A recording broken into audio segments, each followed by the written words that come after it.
Good day everyone, I'm Joshua Clement with Lighty Contractors, and today I'm going to talk to you about how to remove tile from your wood floor. It's very important when you're removing the tile from your floor that you're not damaging the floor underneath, especially if you're wanting to refinish the floor. Those gouges and scrapes are a little bit time consuming to fix.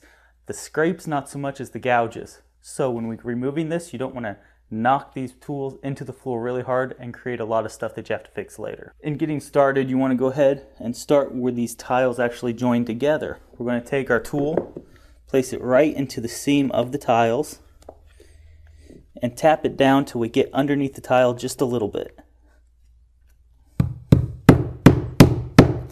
After you get under there, go ahead and pry it up.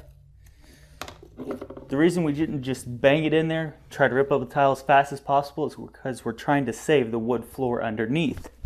So after you get it under there, go ahead, take your hammer, and you can actually knock it under a little bit.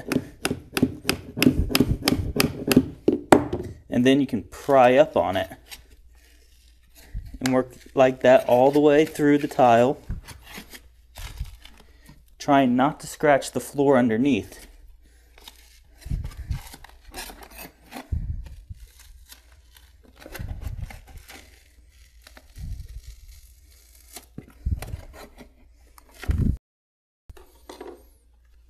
So as you can see, we didn't damage the floor at all. This floor is covered with the paint. After we sand it and polyurethane it and get it ready to go, you'll never know that there was peel and stick on there. I'm Joshua Clement with Lighty Contractors.